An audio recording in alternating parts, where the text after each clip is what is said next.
I heard that thing the other day that it's sort of like, when you're shaking popcorn and you sort of wait until there's like 4 seconds between the newest people to join. I hadn't heard that before. I thought that was kind of funny and helpful because I make popcorn all the time. So that's actually a good guide for me. So kind of watching the participant numbers go up here. And I think we're kind of getting to that point now where it's slowing down.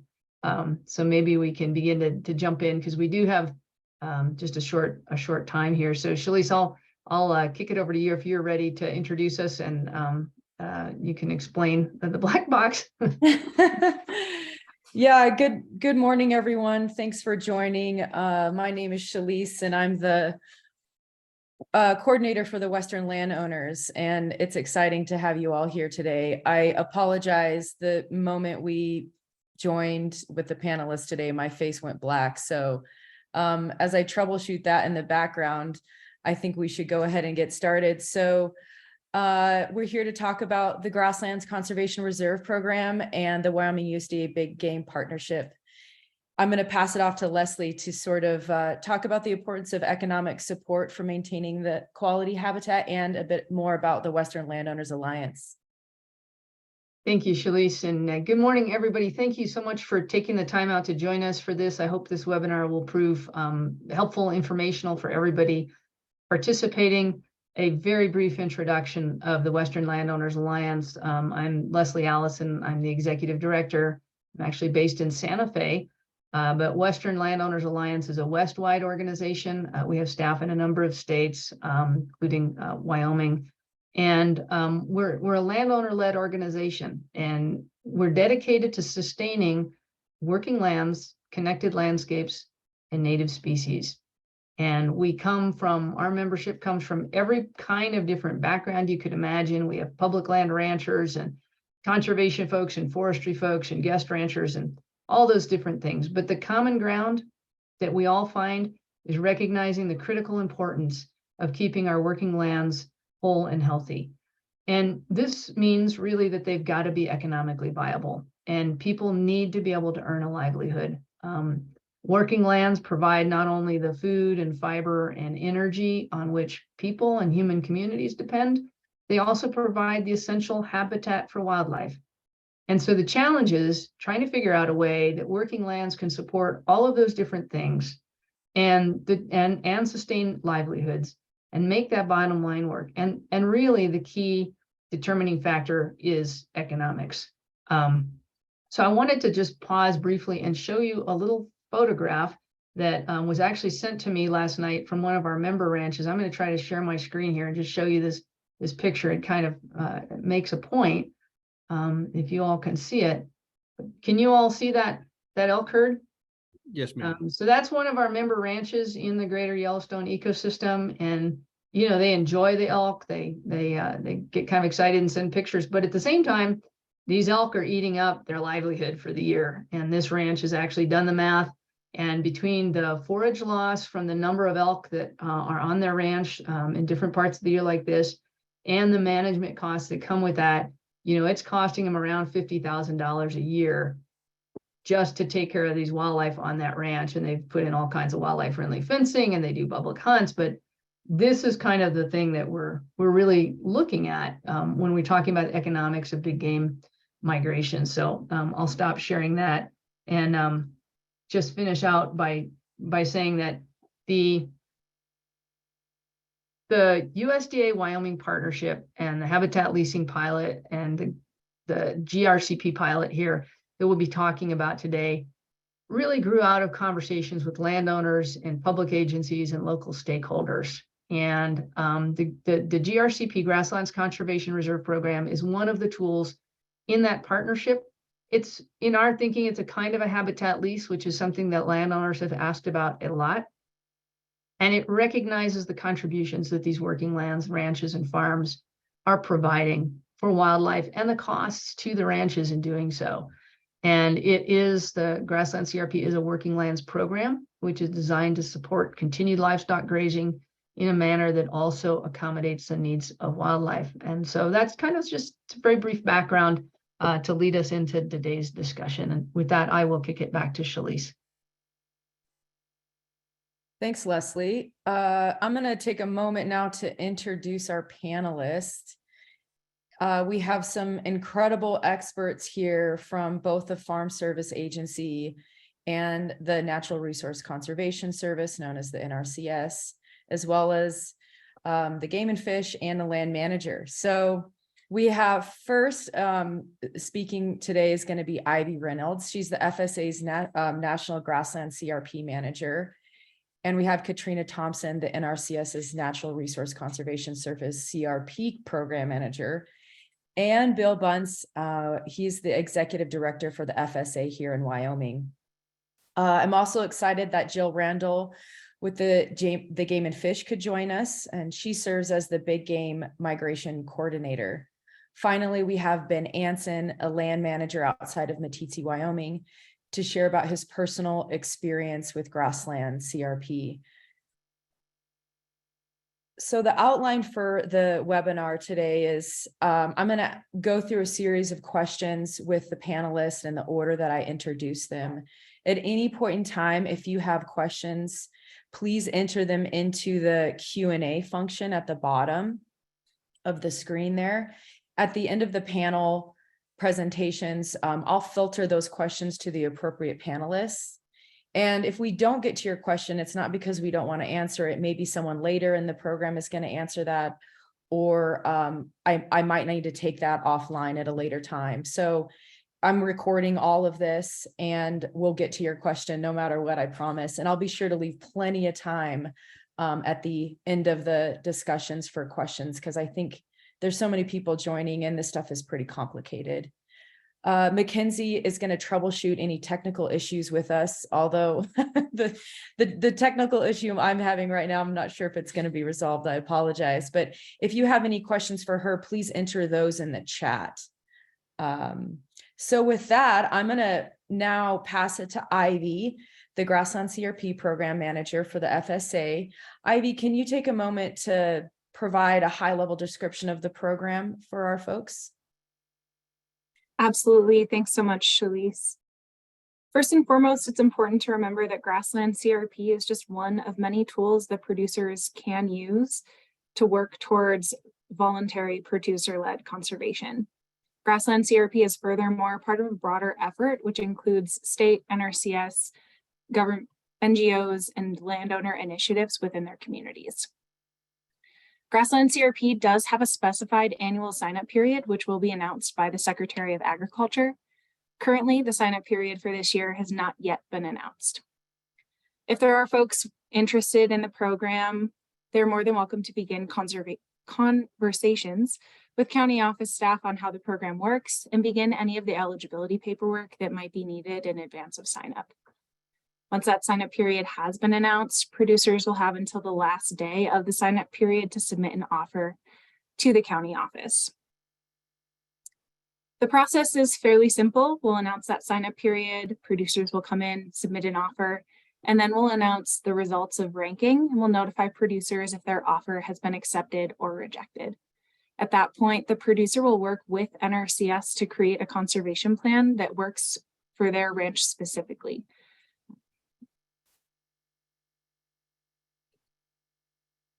FSA does offer cost share for producers on infrastructure that's needed to facilitate a grazing distribution. This is going to include infrastructure like internal fence installation, watering facilities, and water development. At this time, FSA is not able to cost share on brush management, external and perimeter fence installation, or invasive species control. But with that being said, specific counties in Wyoming have been authorized to use a suite of programs on the same acres to help address some specific concerns.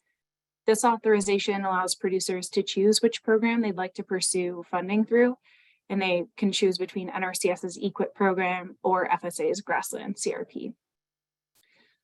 More information on how this will work will be announced with the next sign-up period.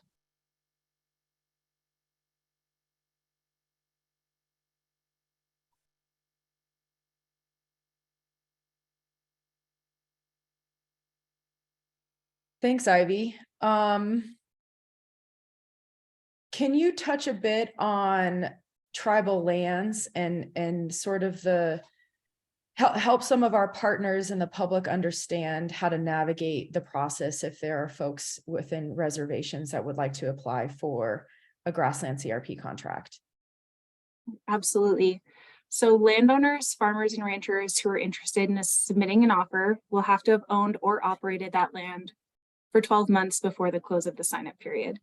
This includes our tribal members and tribal nations. Both tribal members and tribal nations are eligible to enroll in all types of CRP enrollment, including Grassland CRP. So they'll need to meet those same qualifications, that 12-month ownership or operatorship, I suppose. But if there are any specific concerns about the land that producers are operating, they can work with their local county office staff to answer those land-specific questions. With that being said, our eligible land for enrollment is going to be any land that has an established permanent cover on it, and that cover should include grasses, forbs, shrubs, and legumes. Excellent, thank you. I see there's a Q&A. Can you highlight whether cost share is something that would be in addition to Grassland CRP leasing? Absolutely. So Grassland CRP offers an annual rental payment. Historically speaking, last year, parts of Wyoming saw a $13 minimum rental rate applied to their ground. And then folks who are within the Greater Yellowstone Ecosystem Priority Zone saw rates closer to $18 an acre. That is a per acre annual payment, so it's something that will be received every year. If it's determined that infrastructure is needed to facilitate that grazing distribution, producers are awarded 50% cost share on that infrastructure. And that is in addition to those annual rental payments that they'll be receiving.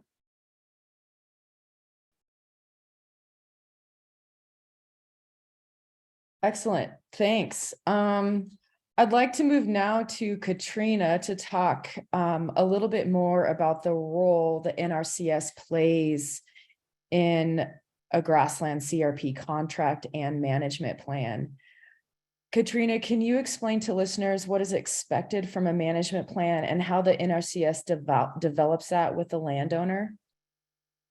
Yes, thank you so much for inviting me to this webinar. And I'm going to talk in broad overview at the national perspective. I also have a Nebraska, Kristen Dickinson online, who has been implementing CRP grasslands for several years and actually writes grassland plans. But what is expected is the land will stay as working lands if it's a grazing land type of offer. And we want to go out and look at that land, look at the grazing. We're going to have to write a grazing management plan. Some of you who have already been involved with NRCS will probably know what that is. That involves looking at your livestock operation, your feed and forage balance to some extent, the land that you're enrolling in grasslands, to assure that that land is managed in a way to sustain the grass and to also provide cover for the ground. So we want to make sure in that conservation plan, the grazing plan, that we are not overgrazing units. And that's where some of that cross fence can come into play that Ivy talked about for cost share. And NRCS can help look at your grazing operation and decide if the land you want to enroll would be better managed, if there's some cross fencing and water developments to keep that grazing land healthy and also provide you with what is needed in your livestock operation. Every state has certain requirements that they may require for a grazing plan. So at the national level, we have a national grazing standard, but at the state level, there may be additional type of requirements, such as protecting sensitive lands, such as water bodies. And every state has different resource concerns related to that requirement.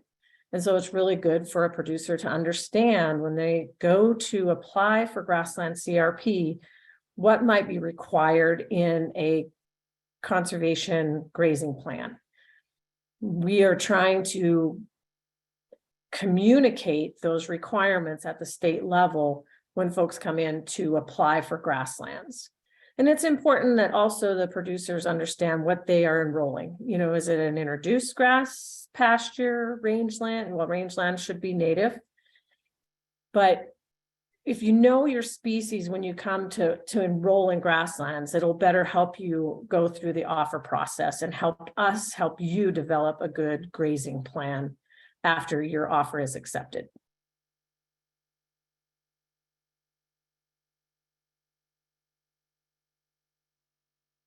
Thanks, Katrina. We have a couple more questions coming in that I think are specific to this. Justin Howe has asked, what about other shrub habitats? Example, sagebrush. I see that forest habitats are included. So there can be some shrub habitats in the grazing plan. As far as the forest is concerned, and Ivy might correct me if I'm wrong, but we're not enrolling forest land into grassland. It can only have, I believe, a 5% canopy cover at the maximum in the pastures or the rangeland that you want to enroll. I believe the sagebrush is not considered forest land. So we would be writing a grazing plan that could include some shrub type lands. Yeah, Katrina, that's absolutely right. I think when we're looking at canopy cover, it's easy to think of 5% when we think of a maple tree, because those do have a pretty large canopy. And I realize that doesn't necessarily translate to our Western landscapes quite as well. So if we're looking at something that has a lot of sagebrush or maybe juniper or something of that nature on it, it's important to bring those landscapes into the county office and work with your local county office staff to make that determination. We don't want anyone to be discouraged or afraid that their land exceeds that 5% tree canopy cover without first talking to the people in the local office. There was another question, I think that it's kind of pertinent to this conversation. And Paul asked, are the Grassland CRP rates set as a percentage of county CRP rates? Ivy, maybe you can take that one. Yes, thanks, Shalise. Grassland CRP rates are set by the secretary and are not tied to the rates that we might see for general CRP or continuous CRP enrollment. We do consult with our NAS data for our cash lease estimates on grazing and pasture land. So that's sort of the basis for those, but they're not a percentage of our general CRP rates. Excellent. And I love all of these questions that are coming in. And I just want to let the panelists know, as we get more and more questions, some of these might be easily answered just if we type the response. I'm going to ask one more here from Paul. He said, he's asking, are the Grassland CRP acres allotted from the total acres allowed for enrollment in CRP, or are the totals distinct? What is the opportunity to expand Grassland CRP acres? This question is going to get a little bit confusing, so bear with me here. And if you want me to follow up in writing, I'm more than happy to do so. The CRP acres, let me rephrase. CRP cannot exceed 25% of the cropland acres in the county. And in this calculation, we're looking at cropland acres that are enrolled in CRP. This is most easily going to lend itself to other types of CRP enrollment, which we might see through CREP, SAFE, continuous, or general CRP enrollment types. While we may see some formally cropland enrolled in Grassland CRP, it's a lot less common than we see through our other CRP enrollment types. So if we're enrolling cropland in Grassland CRP, yes, it is going to count towards that 25% limitation that we'll see on a county basis. But if we're enrolling land that's been classified as a grassland, pasture, rangeland, so on and so forth, that's not going to count towards that limitation. I realize that that's very nuanced and pretty confusing. So if there's any follow-up questions, I'm happy to take them. Great, thank you. We're definitely ahead of schedule, and I'm wondering if any of our listeners have more questions for Katrina around the requirements of a management plan.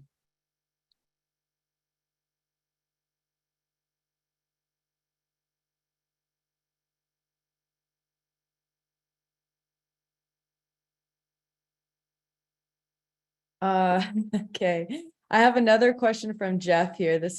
He's asking if there are any cost share opportunities for fencing. And are temporary electric fences allowed in that? And I'm not sure if this is a question for Katrina or Ivy. I guess I'll start with the easy one, if I may. We do allow cost share on fencing, and there's 2 opportunities that are available in specific counties in Wyoming. Producers can work to get cost share through FSA or receive a program payment through NRCS's EQIP program, and both of those will help with fence installation. As far as temporary fencing goes, I do not believe it's eligible for cost share, but let me look into how that would play into a conservation plan, and I'll get right back to you.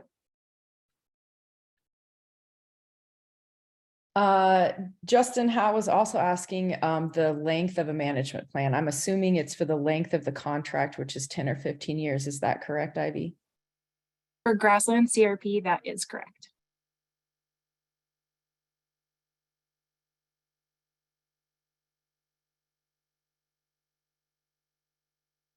Oh, well, we're getting a lot more questions. I think we should transition, and I'm gonna while the next person is speaking, I'll sort of be able to filter these a little bit more appropriately. Thank you everybody for your questions. This is really helpful. So let's talk a little bit more about the Wyoming USDA Big Game Partnership, because it provides some unique benefits to landowners around Grassland CRP in Wyoming. In October last year, Governor Gordon and the Secretary of Ag, Thomas Vilsack, signed a memorandum of understanding, agreeing to strategically invest technical capacity and resources in conservation and long-term stewardship of not only public lands, but private lands that support the migratory big game. So, Jill, I'd love to hear from you. Could you take a moment to talk more about this partnership between Wyoming and the USDA, and sort of speak to the role that the state is playing in this partnership? Sure, thanks. Obviously, the Wyoming Game and Fish Department's responsibility is really wildlife management, but for a long time, we have great partnership with our USDA partners to implement a lot of conservation actions, and these occur on all land ownerships. The Game and Fish Department really prioritizes our efforts on where the wildlife need work, and we are really excited that this pilot program is giving us an opportunity to expand that partnership and really bring more opportunities to private landowners. So through the MOU, the priority areas have been established based on wildlife movement data and our priority areas for big game conservation work. And we are we're going to be continuing to work as an agency to help with technical expertise that we can bring to the program. We have a lot of relationships with landowners that we hope to continue to, foster this pilot program and expand it to people we work with through other programs and opportunities we have. And yeah, we're really just going to try to support USDA and make this pilot program as effective as possible, because we see it as a really important tool.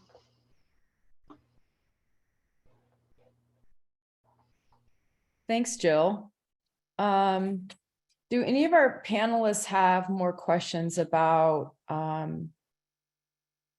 migrations for Jill, the way that the Game and Fish is sort of supporting this? And Jill is the big game coordinator. Jill, do you want to talk a little bit more about how you're a little bit more about these migrations in the different areas of the state, and sort of how that, and Bill will get into more of this with the ranking of Grassland CRP, but just talk briefly about those migrations in the different counties and priority habitats. Sure. So we do have 3 designated migration corridors in the state of Wyoming: Baggs, Platte Valley, and Sublette Mule Deer migration corridors. We also have one of the priority areas in the Absaroka Front, or the kind of east side of Yellowstone, and then the Wind River Reservation. However, for Grassland CRP, the priority area has really been focused and narrowed down to the area around the Greater Yellowstone ecosystem. So the 6 counties that are in the vicinity around there, so Teton, Lincoln, Sublette, Park, Hot Springs, and Fremont, are the priority areas for Grassland CRP, which is a little bit different than some of the other NRCS priority areas you've probably heard about. I know there's been a fair bit of confusion about how Baggs and Platte Valley corridors fit into this. And although Grassland CRP can be applied for anywhere in the state, they're the priority areas that we're focusing on for the this pilot, the big game pilot, is that Greater Yellowstone ecosystem vicinity. So certainly want to encourage landowners anywhere to investigate this opportunity and to look into it. But that is the area based on the wildlife movement data and the priorities that we've kind of worked out with USDA to focus on for this first year. Thanks, Jill. There's some big areas, especially Absaroka Front. Do you have any idea how big that is in acres, that priority area? I'm kind of curious. No, I don't have that number off the top of my head. It's certainly pretty broad and really includes a lot of different big game species that we know have migratory behavior off the east slope of, that Absaroka Front. Thanks, Jill. So Bill, you have sort of a lot to talk about here in the context of the unique ranking criteria for Wyoming and in regards to this partnership. So could you sort of tell us a little bit more about what's unique in Grassland CRP in Wyoming and what is being prioritized in your office as a result of the conversations between the USDA and Wyoming in this partnership? And feel free to highlight any priority zones or changes, and then I'll have maybe some more follow-up questions. Great, thank you very much, and thanks for allowing me to be here and to be a part of the panel. I'm joined, by the way, to my left, to your right on the screen, with Annie Bryce, our program chief. I have 6 months of experience with FSA. Annie has 21 years, 15 years of which she was the county executive director in Lander County, and knows the Wind River Reservation very well. So from a technical standpoint, she is my right hand, and I will probably defer to her on any specifics, because there's a good chance that I won't be able to bore into that very deeply.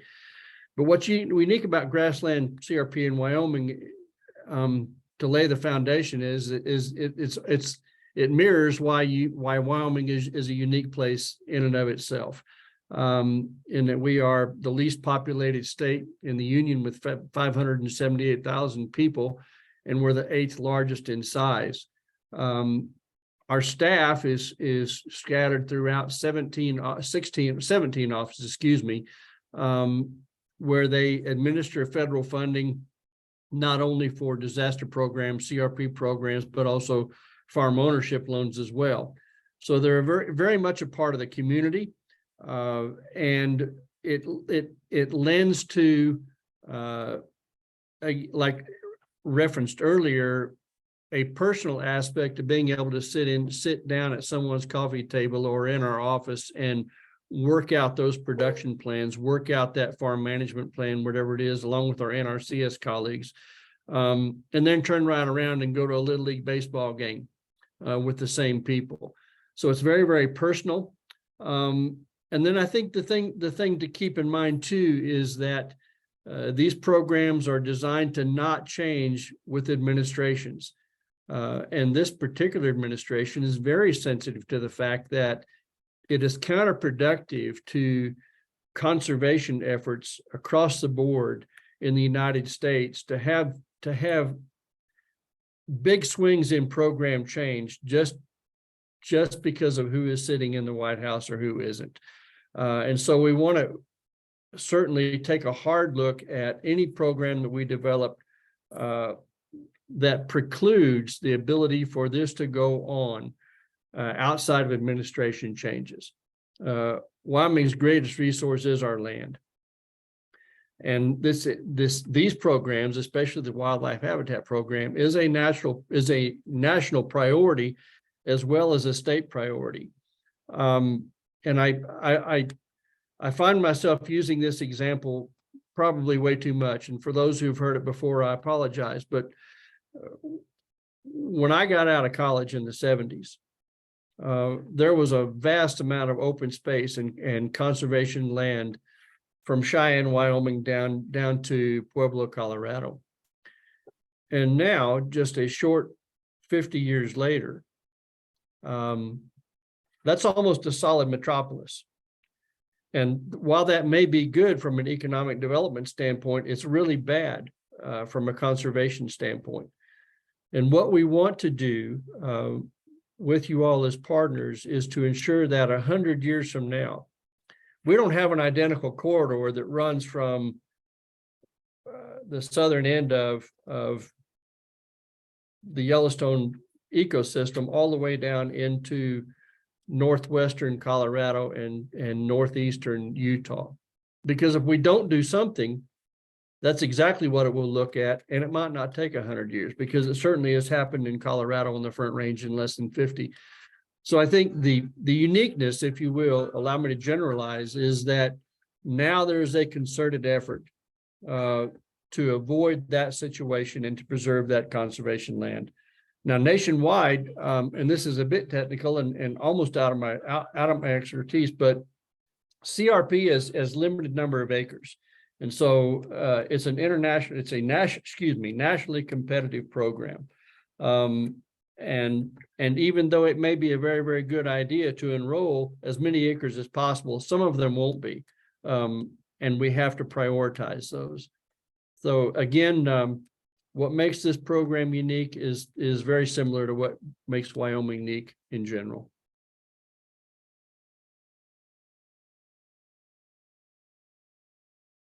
Well, Annie, it's great to see you with Bill. Thanks for that overview, Bill. Yeah. I'm gonna sort of do some grilling there since Annie's next to you. Sure, please do. So what, if any, is new this year, or I mean, even last year? I think this is, some of the ranking criteria is still fairly new. Can you speak to that in some of these counties where there's migrations, Annie? I think Ivy would probably prefer I not. Only until we have the details. Right now it's a pretty general information that we're able to give out. Some of the ranking things could change from last year. I think, Shalise, when you and I first talked, I kind of gave you the old fact sheets and said, hey, here's just kind of a general idea of how the program is. But after talking to Ivy, that is not the way we want to go, because there could be a lot of changes. And so until we know exactly what is going to go into this year's sign up, we're unfortunately going to have to be a little vague. Other than, obviously the mission, the goal of the program hasn't changed. All right, I guess I'll take that answer. Ivy? I guess Ivy or Annie, could you at least note the counties that were added as state or national grassland priority areas and what that means in the application process? Yes, I can. We work with the NRCS State Technical Committee, and one of their recommendations this year on the state priority zone was to include some of the, and Bill is grabbing his map, include some of the northern counties into our state priority zone to take into account some of the grassland bird species. So I believe that they had wanted Crook, Weston, and Campbell to be included into the state priority zone. And what that does is gives those counties some additional ranking points. So Bill had touched on how this is a nationwide program. So we are competing nationwide to get acres enrolled for the various signups. So with each one of these priority layers, producers get an additional ranking points to hopefully rank better and get their offers accepted into the program. So our state priority zone also includes what is the national priority zone. So those counties will kind of get double points because they're part of the national priority zone, but they're also part of the state zone. But then we do have a few extra counties that were added. We got an additional waiver to get additional acres into our state priority zone to include some of the grassland birds up in the northern part of the state. Thanks, Annie. I see Leslie has her hand up. Leslie, do you have a question? I just had a comment because I know we're going deep dive on some of the Wyoming stuff, but wanted to also say that Grassland CRP is available to other states all over. And so I know we have participants from other states on the call, and I want to make sure that we're also inviting those questions and providing answers as well to those, and just let folks know there is this pilot in Wyoming. So we're going a little deep there because that's where we're experimenting with hopes of scaling this out with some of the pilot results. But just want to make sure we're being inclusive of the other states. Yeah, that's a great point, Leslie. This is a program that's available West-wide. And so everybody can apply. It's not just Wyoming. I'd like to just come back to sort of closing this conversation about what's unique about Grassland CRP in Wyoming. And Annie and Bill talked a little bit about the ranking priority. There's a couple other things that are possible, including combining the environmental quality incentives program and with Grassland CRP. Can someone talk about that? I'm not sure if it's Bill or Annie or Ivy, whoever would like to take that. We probably all can. And Sure. I'm gonna let Bill actually. Here, I'm gonna turn it over. Thanks, Annie. I want to be real careful how I say this because cost share assistance is available through FSA on a Grassland CRP contract. But we have trouble being able to complete those environmental evaluations. Now, I think our colleagues at NRCS do a better job of that than we do. And the challenge is frankly just staffing and an ability to contract with an outside agency. So we are a bit behind the 8 ball on that. We're working on that. I don't think that's going to be a problem in perpetuity, but sitting here today, it certainly can be a challenge. It's a working lands program. The goal is to have livestock and wildlife both benefit from it. For example, the EQIC program at NRCS can assist producers with the livestock and wildlife water wells, for example, to prevent overgrazing and better utilize those enrollment pastures or enrolled pastures. You can stack programs because this is a national initiative and it's very, very important. So outside of the norm, I guess is what I'm trying to say, there is some flexibility in that to stack up programs. Does that help? It does. It does. Ivy, did you want to add anything? Yes, I'd love to. Thanks, Shalise. So to build on what Bill's sharing with you all, we want to make sure that we're providing opportunities for producers who are taking advantage of both FSA and NRCS programs. So if someone is enrolled in EQIP, we want to provide them the opportunity to also enroll that land in Grassland CRP through a longer contract that will help facilitate the kind of conservation that we're all talking about here. Traditionally speaking, our EQIP contracts are a little bit shorter in length. They typically run from 3 to 5 years. So by providing this flexibility, we're giving an option that's 10 to 15 years to help build on that conservation effect. With that being said, EQIP and FSA and CRP offer cost share on different things. So through EQIP, they can receive cost share on things like brush management and external fencing, where those cost share availabilities aren't necessarily available through CRP cost share. There are a few administrative things that happen with this stacking of programs. So it's very critical that producers are working with their local county office to make sure that they understand how this is going to impact their offer specifically. Unfortunately, we can't earn cost share from both agencies at the same time on the same land. And that's where this just gets a little bit confusing. So it's best to work on those specific offers with your local county office staff who can answer those specific questions. To talk a little bit about where our priorities are and how things stack or don't stack within Wyoming, I want to point out that the national priority zone in Wyoming includes, and hopefully I'm getting all of my counties here correct. I am from Colorado, so forgive me if I get a name wrong. The national priority zone is going to be in Park, Hot Springs, Fremont, Sublette, Lincoln, and Teton counties. The state priority zone covers those counties as well and has also been expanded to include Sweetwater and Carbon. So to Jill's question earlier, we do cover the Bags and the Platte Valley migratory corridors through the state Grassland CRP zone. I do believe that NRCS, and my NRCS friends on the line, please correct me if I'm wrong here, also prioritizes funding for big game migration through EQIP in those counties as well, within those specific corridors that Jill talked about earlier. Yeah, I was just told that that is correct, so I don't have to correct myself. Great. Katrina, did you want to add anything about the EQIP stacking option on what Ivy's already said? Yes, yes. It is my understanding that this is a pilot in those priority zones. It is not, so for those folks on the line that fall outside of that pilot, it is not available nationwide to stack EQIP and CRP for grasslands.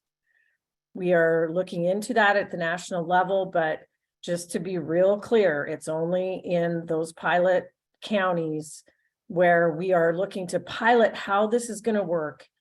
And it is very tricky to stack those two programs on top of each other, like Ivy and others have said.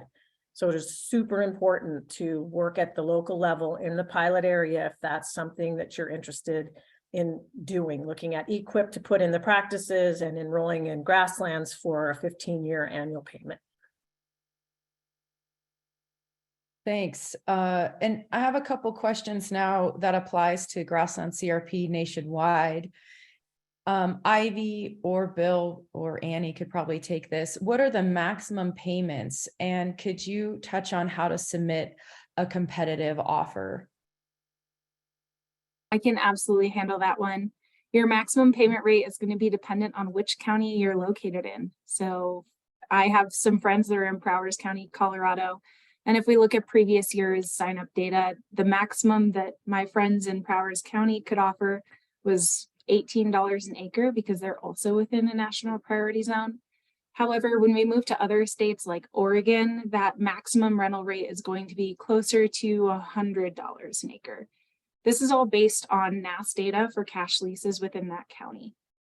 So the best resource is to work with your county offices who have those rental rates posted for your review, or the data will be available on our, I believe, the CRP statistics website, and I'll make sure that I share that information with Shalise. So if you have any questions, you can either reach out to me or her, and we'll be able to point you in the right direction. There was a second part of that question. Shalise, help me out there. Was it about competitive offers? Yeah. Perfect. Great question. Our Grassland CRP sign-up ranking factors are posted on FSA's website. And again, I'll share all of that information out. The data here does still list the information that was relevant for last year's sign-up, but once our sign-up period is announced, we will be seeing that information change to reflect any new program changes. It's pretty safe to assume that a lot of these categories will stay the same. So if you're evaluating the land that you currently own or operate, you might use this as kind of a starting point to figure out which land you're interested in offering. We do allow, there are points that are assigned for the current and future use of that land. So if we have expiring CRP or expiring CRP cover, producers can earn points there. We also award points for beginning historically underserved veteran farmers and ranchers, and those points range from 0 to 20 points. We do award points for maximum grassland preservation, and this is based on the location of the land that you offer. So if you're in an area that is under a high threat of conversion from grass to cropland, you'll receive points here. And then a producer does get the option to select either 10 or 15-year contract length. 15-year contract lengths do award that producer more points. We also look at the vegetative cover that's existing on the landscape when they offer that land for enrollment. Our higher value covers, those that are more diverse, receive more points in this ranking category. We also award points for our priority zones, which we just talked about in Wyoming specifically, but on our webpage, we do have a map with all states listed. So if you're curious about what that priority zone might look like in New York State, you can find that there. And we also have our national priority zone map. Currently, there are 2 priority zones, one that's focused around the greater Yellowstone ecosystem, and then a second priority zone that's more focused on the area where the Dust Bowl started. In our next category, we award points for our small scale livestock operators who are offering 200 acres or less into Grassland CRP and have less than 140 animal units. So producers can receive 10 points there.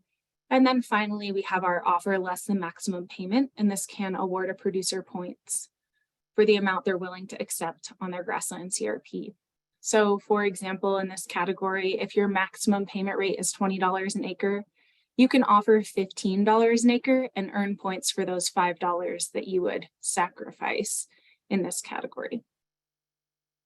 Are there any questions about ranking? And again, these are from sign up 204, but there's likely going to be a lot of overlap with the sign up period that will be announced shortly.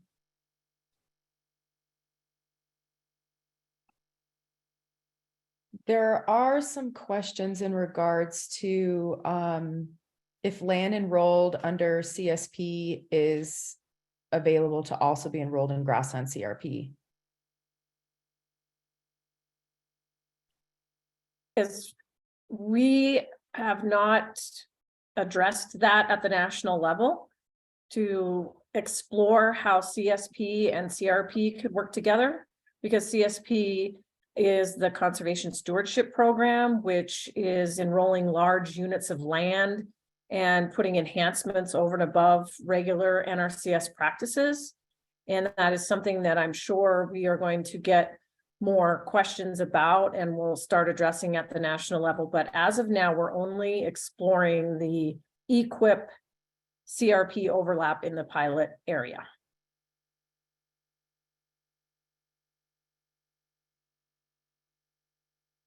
Thank you. I'd like to hear from Ben.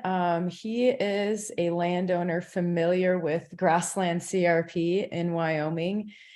Hey, Ben, could you take a few moments to introduce yourself and talk about your experience with the program? I feel like having a landowner perspective in all of this is really important. And I just want to also say that Ben's experience might be different from somebody else in a different county with a different office. So there is no sort of grazing plan template or anything like that. But yeah, Ben, go ahead. Yeah, so Ben Anson, I manage the Pitchfork Ranch in Meeteetse, Wyoming. We first enrolled in the CRP Grassland program in 2021. You know, it was a payment that was made available to us, and you know, basically it hasn't really changed our operation or the way we do things at all. I was able to work with the FSA and the NRCS in Park County. I sent them over the grazing plan that I had made for the ranch. And you know, they came out and took grass samples and said, yep, you know, looks good. I was concerned with the ranking process as well for us. So what I did is I maxed out my acreage at the minimum bid on that. And like I said, it wasn't going to change anything in our day-to-day operation, but we do get paid a little bit, and we're a little overpopulated with elk at the moment. So they're obviously eating a lot of our grass, and I understand that's the environment we live in. But it is nice to kind of feel like somebody's doing something for you there. Yeah, thank you, Ben. Can you talk a little bit more about what details you put into your management plan?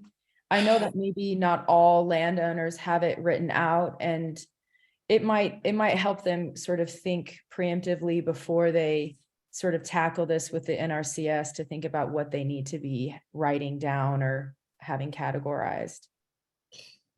Yeah, I think the way I do things might be a little different, but I've basically mapped out the entire ranch, each pasture individually, on Web Soil Survey, which, if you haven't been on there, it's a mapping program, available to anybody from the USGS, and then they you can look at your soil types, and then you can look at vegetative growth based on precipitation.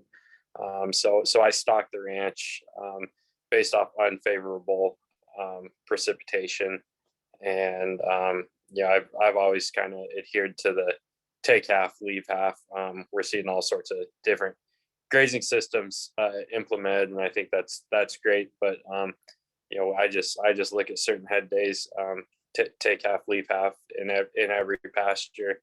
And on good years, the pasture looks great, and on bad years, you kind of count on those good years stockpiling your grasses for you. So it's worked out really well for us.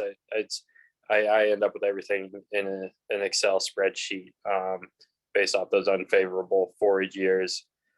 It tells me my total pounds of vegetation in that pasture, and just split it right in half, and I figure our cows eat 40 pounds of grass a day. So Great. I think we've spoken about this before, Ben, but you referenced a resource, I think by the NRCS. I don't know if you could pull that up, or just type that or copy the link in the chat for folks so they know sort of what that resource is. I'd like to share that the NRCS folks have been a huge help in all of this and providing technical capacity and resources to landowners. I spoke to one landowner in Sublette County, and she actually really enjoyed having the NRCS come out, and she learned quite a bit, and it was interesting to hear their take on to improve forage on their land. I have one more question here from Jim Hellier, and it somewhat gets to this point about development values. He says, it seems as though the program compensates an agricultural or grazing value to deter development values. There is a large spread between the two, and with the long-term trend of rising land values over time, the program payment actually goes down as a % return over time. So the incentive to conserve is diminished in the long term. Does anybody want to take that sort of heady general question from Jim Hellier about sort of maybe the challenges of development and having a program that compensates landowners to sort of deter development on their land? Yeah, Jim, this is Bill Bunce, and it's with Annie, and whom I know you know, and I appreciate the question very much. And it's sure not the first time I've heard that. I don't know what the solution is other than, and it would take quite a bit to get this done. But on a national level, if they would tie future payments, and you could adjust it, I don't think every year, but every third year or fifth year, and tie that to a consumer price index adjustment, where it just be some mathematical calculation, and it would take, some work to do that. But I think that way you're going to have less opportunity for inflation to just erode the value of the program. I don't know what it would take to get that done. Probably literally, it's an act of Congress, but I think that's the only way I know to make it equitable and fair and adjustable. And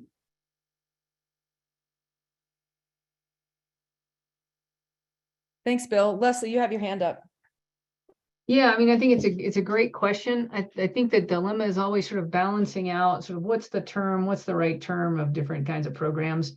And one of the things we've heard a lot from landowners is we need, for the purposes of making business decisions, right? You need some kind of longer term predictability. And we see political funding cycles, operate on 2 to 4 year terms, which can be pretty challenging. Even annual variations in programs can be really hard to predict what's going to be available the next year, and to build those business plans and management plans around that. So there's an advantage on the one hand of the longer term durability, and then there's the disadvantage, as you raised there. And so I think, it really depends on that individual producer's context and what they are looking into the future and thinking about.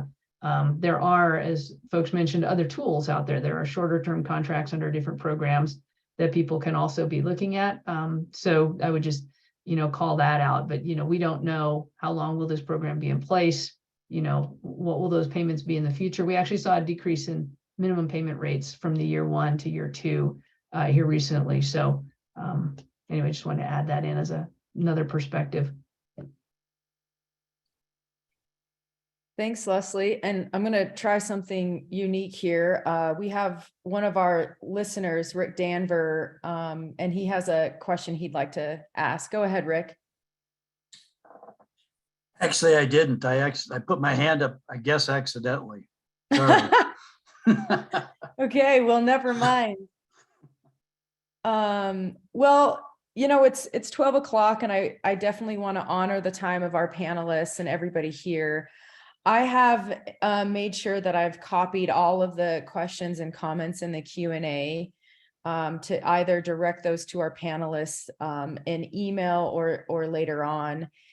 Mackenzie is going to type my email in the chat for everybody to have if you'd like to talk more or have specific questions.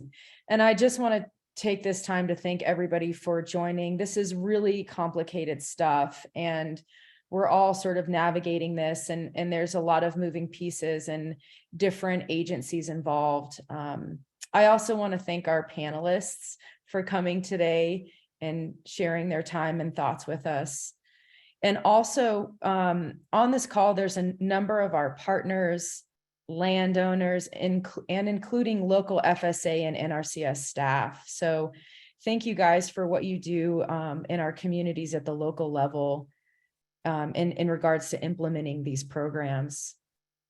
And finally, I'll be sending a follow-up email with some fact sheets about some of these programs and the content that we talked about today, as well as a landowner survey about Grassland CRP.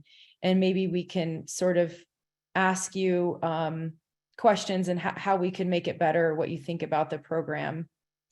And finally, if you'd like to be a member of the Western Landowners Alliance, it's free. We have newsletters and a lot of resources that we provide to our members. So Mackenzie will put that in the chat for you all. And with that, I'd like to just say one more time, thank you. Thank you again for coming. And again, I apologize, you can't see my face today. Thanks, everybody. thanks all. Thank you.